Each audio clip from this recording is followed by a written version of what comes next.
3 investment na mapapayo mo? Dahil nabanggit mo a while ago. Wow, serious talaga.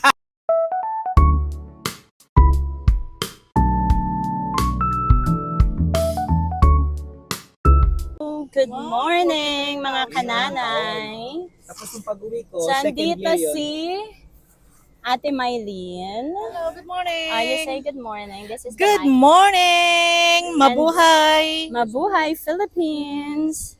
Good And vibes this muna is Joseph. Hola, mi amiga, mi amigo. At this is Wait Joseph. lang, wait, where's my sandals? Tagal naman ni... Ayan, nasa ulo mo. Ayaw nga.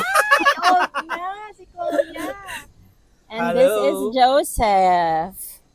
Hola, mi amigo, mi amiga. Meron kaming usapan Aha. na pag na-late ng gising, 5:30 ang call time namin papunta dito sa beach. So Alright. currently nandito kami sa JBR, McDonald's. Nagpa-breakfast si Manong Joseph! Umanda sila. Meron kami next challenge. Ano ang ating next challenge, ate? Overnight stay. Kung sinong malilate. So ako, tutulog na ako sa metro. Kasi para maging free. Overnight stay sa hotel. Overnight stay sa hotel sa watch out nyo. Watch out, mga Mga kanana. mga mamsi. So pinag-uusapan namin So yung ngayon, mga... Yes. ako yung siyempre as usual guys. Nalita ko ng gising, so siyempre kailangan kong i-treat sila otherwise. Yes, eto na po. Tapos na kami mag-breakfast. Thank you, Joseph. Yeah. Simple breakfast lang sa McDonald's. Yes, hindi pa nakuha But ang aming it's number. big breakfast for ate. Yes. So pinag-uusapan namin yung about sa investment. Yeah. Kasi nga kami ay mga OFW Exactly. dito sa Dubai. Yeah. Ano bang papayo mo sa kanilang magandang investment, ate?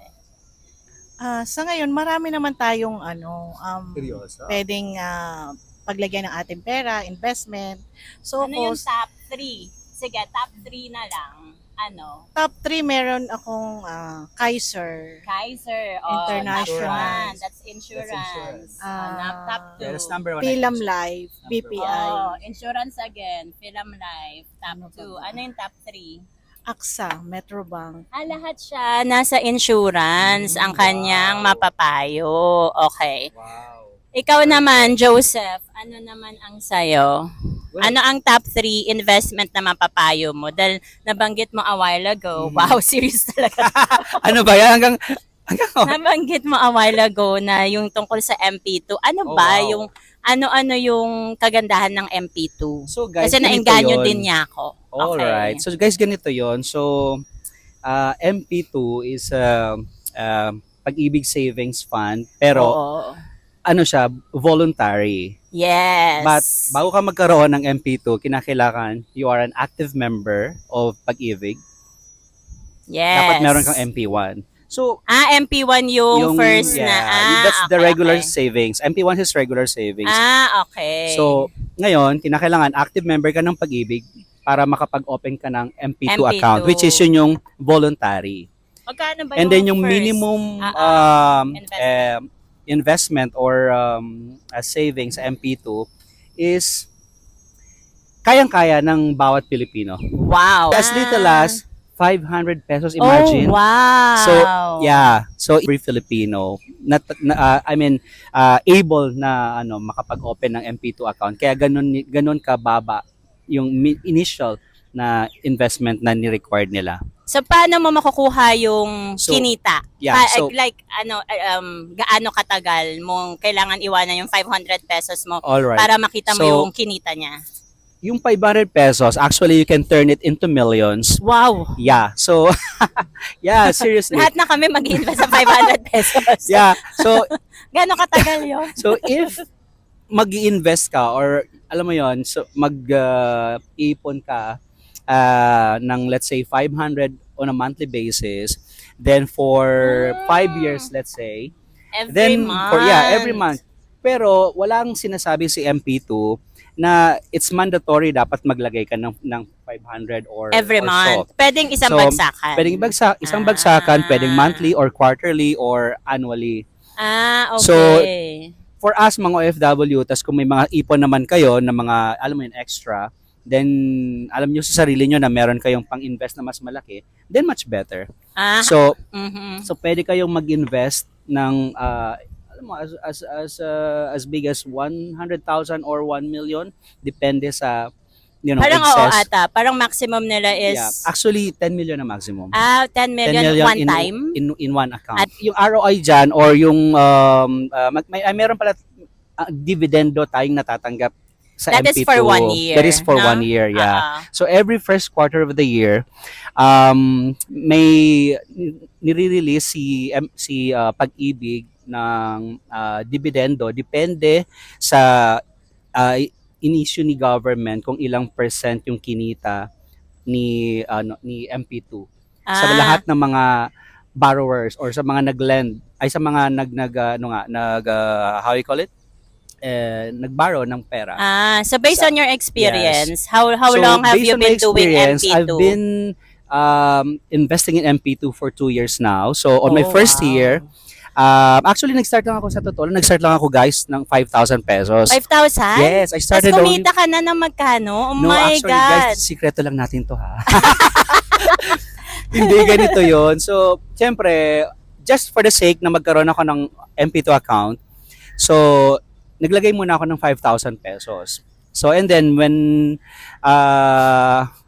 nakabalik na ako sa duty free, that's the time na every salary or payday or whenever I receive my commissions or extra or bonus, and then dinadagdagan ko siya ng dinadagdagan mo siya dinadagdagan. online? You can do it online or you can do it directly sa Pag-ibig. Ako kapag naghulog yung mga kapatid ko kasi they have their own MP2 account. Nakikisabay ka. Yes, nakikisabay ako or sending your payment through money remittance like Alensari, like that. So ako, what I'm doing is nakikipasabay na ako sa mga kapatid ko since naguhulog din sila. Okay. So wala siyang tawag dito. Minsan in a monthly depende, minsan din every 3 months or 6 months.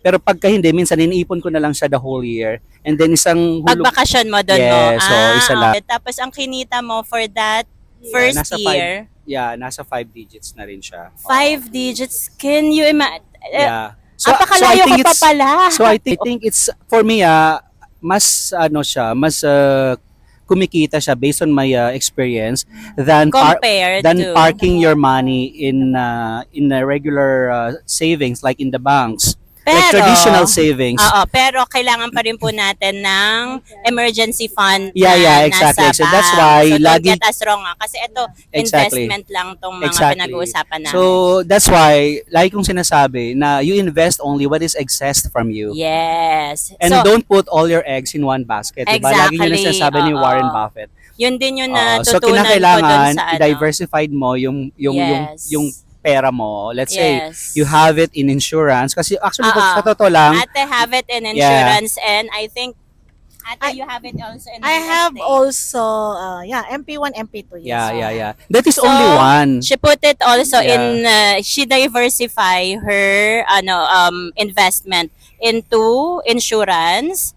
Yun nga dun sa government agencies na nag-earn ng money like yung sa MP2 and yung real estate kay ate. And one more thing, yung Mm. MP2 guys is low risk investment lang siya. So ibig Wala. sabihin government security. So nung binasa ko yung memorandum of agreement dito is kung magkaroon man ng Hindi man ako let's say nagbasa. bankruptcy or let's say crisis, nakalagay doon na 100% ibabalik ng government kung magkano yung na-invest natin. 100%? Yes, 100% pero without ROI siya.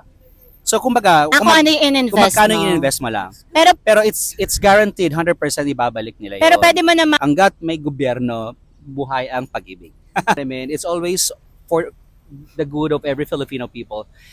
If you know Call Financial, it's actually a very dapat good naka- investment, but it's a very I high have risk. also from It's Call high risk. Financial. Yeah. Yeah. No, there is low risk and high risk. Yeah, depende kung sa anong let's say blue chips company ka mag-invest. Oo, sa mga ganun siya. May dividendo din doon. Meron din. Yeah, So, I have that. high return pero high risk. So, So what else yung mga investment pero mo? again, yung tinatanong niya kanina, top three investment na pwede mong pasukan as an OFW. So, syempre, number one din para sa akin is ang insurance. Kinakailangan dapat at least tayo lahat is naka-insured. Sabi nga nila, kung may sasakyan ka and yung sasakyan mo naka-insured, so why not mismong ikaw sa sarili mo? Dapat insured ka rin. Yes, Importante that's yun. correct. So, kailangan meron tayong life insurance. Life insurance and health insurance. Health insurance, yun yung Yeah. there are several, or types of insurance na iba-ibang klase. Like, for educational plan, etc. Yes, Pero ang top I'm 2 na benefiting. I'm benefiting on pinaka-importante that already now. is life insurance and then health insurance. Kasi like sa tayo, tumatanda na. So we need the health insurance definitely.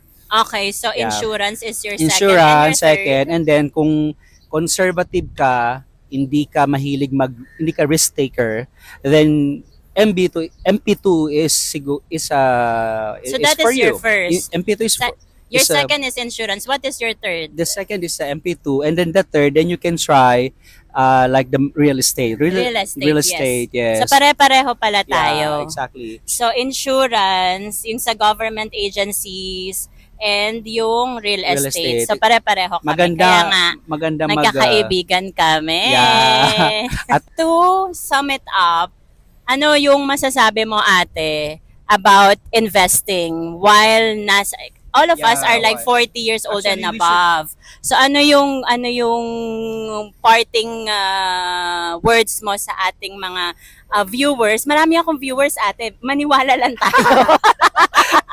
Ano Hello yung dyan sa dalawang viewers. Oy, nadagdagan na. Tatlo na.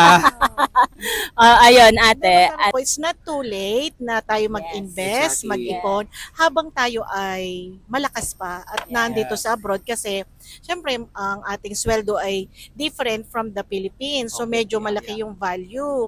So syempre at our age tapos na tayo sa pagbili ng ganto. So now it's time to na mag-save tayo para sa ating pagtanda kasi ang pagtanda natin hindi natin pwede iasa sa ating mga anak. True. We are parents na obligasyon natin na pag-aralin natin at bigyan natin ng magandang buhay yung ating mga anak habang tayo na andito. Syempre, tuturuan din natin ang ating mga anak viewers na natin dito. magtipid at yung gawaing bahay talaga at kasi doon sila matututo. At saka yung pasasalamat ko anong meron tayo ngayon at sasabihan natin nila na hindi lagi tayong ganto kasi we never know what happen next tomorrow. Yes. So, ang importante magkaroon tayo ng ipon no matter what. At least ready tayo sa ating pagtanda. At saka pagtanda natin, at least we are old, secured, gracefully old, and Yeah, then we are exactly. happy kahit simple lang ang buhay. You can go, you can eat. Yung Goodbye. simple pero may chandelier, If you know how to save, then the seed of greatness is in us. Walang such thing na right time of investment. Right time is now. Yes, it's never too late. Yeah, exactly. Never Tulad ng too sabi ni late. Ate May kanina, it's never too late. Yes, So, that's true. kinakailangan, if you want to invest and if you want to grow your money, then you have to start now. Yes. So that's it for now, guys. Yes, thank you mga kananay. So it's been a very fruitful morning and nag-enjoy kami sa beach. Nag-swimming silang dalawa. Ako nag-walking and running hanggang sa Blue Waters. And napakaganda nitong discussion namin kasi ito na talaga dapat yung pinag-uusapan ng mga OFW. Exactly. Oo, kasi We hindi should naman... talk about business. Yes. Para mag-grow tayo as Exactly. individual. And we're not young and we're not getting younger, Yes. So we're all matured. So we should talk more about business, Grow. investness, exactly, something that we'll learn. You can help also And- those people na Right, ma-aware right. sa mga bagay na minsan hindi agree. tayo aware. Kasi nito lang din ako na aware eh. So, syempre ngayon, it's not too late. Kung may mga taong nagdi-discuss about this sa'yo, you're so lucky. Kasi hindi lahat ng tao dinidiscuss itong mga gantong bagay. Exactly. Ang iba kasi nagkikip na lang. Pero kung minsan na-discuss ito sa iyo, so it means to say, she wants or he wants to help you na it's Yeah. not too late. Oh, yes. So, that's all for now, guys. So don't forget to like,